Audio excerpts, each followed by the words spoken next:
Good morning, peeps. Joyful Heart here. I am back. I have been on vacation with my kids and my grandkids, and oh my gosh, did we have a blast. I've missed you guys. I have so much to say, so I might have to break this up into a few shorter videos, but I do have to let you know, oh my gosh, it took me, I guess, a day and a half to recoup. We averaged 23,000 steps a day, and I kid you not, at Disney World. It's easy to do. I've been there several times, and it was great to be there with my grandkids. They'd never been, and just the joy that they got from it made my heart happy. It wore me out, but it was a joyful wear out. Kind of like my youngest, he questioning everybody screaming on the rides, and we just tried to convince him that, hey, that's happy screams. And he was a real trooper. He rode almost everything. So again, it was a blast. Florida is absolutely beautiful. We didn't get a whole lot of beach time because it was windy and cold, but it was still great to put our feet in the sand. It was very healing, and I personally needed a break from just the BS of the world, so to speak, because of the energy that's been going on. But I'm back, and I did miss you guys, so here I am. Just a couple of things I heard that I wanted to just kind of share with you. Was number one, okay, right now we're in Mercury retrograde, which a lot of people dread that. The first time I had really understood the power of it was a lawyer that I had worked with years and years ago at a real estate office.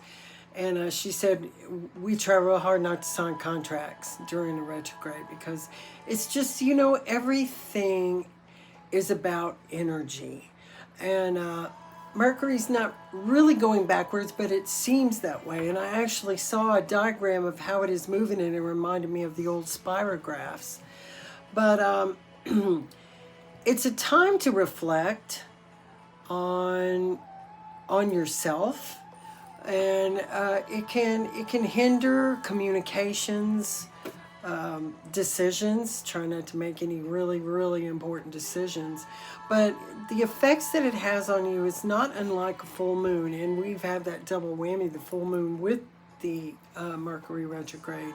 It actually started, I believe, March 17th, and it will last till April 7th. So we still got to wait, no, March 14th, excuse me, and up until April 7th. So we got a ways to go.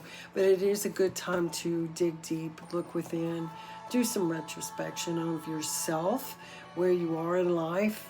Don't be hard on yourself, though. And that led me to something else that I was listening to, is the stages of grief. And for those of y'all who have been through an ending, a loss of some kind, grief does have stages. The first being denial, then you have anger, then you have bargaining, then you have depression, and then finally acceptance of what has happened. And being honest with yourself is probably the most important thing to help you get through all of that. And finally accepting it, that's a big deal. You should be proud of yourself that you made it to that point. But in order to get there, you do have to put in the work. So that's where you're going to be digging deep. Realize what's happened. Why did it happen?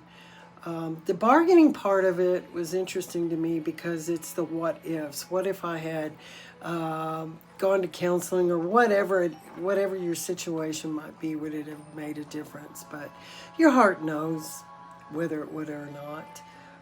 Denial and anger and depression, it's all part of it. Just know that you too can get out of this. It just requires you've got to be honest with yourself. You need to be patient with yourself and others, and you need to be flexible with how you move during times like this. So with that, guys, reflection for yourself. Have a joyful heart.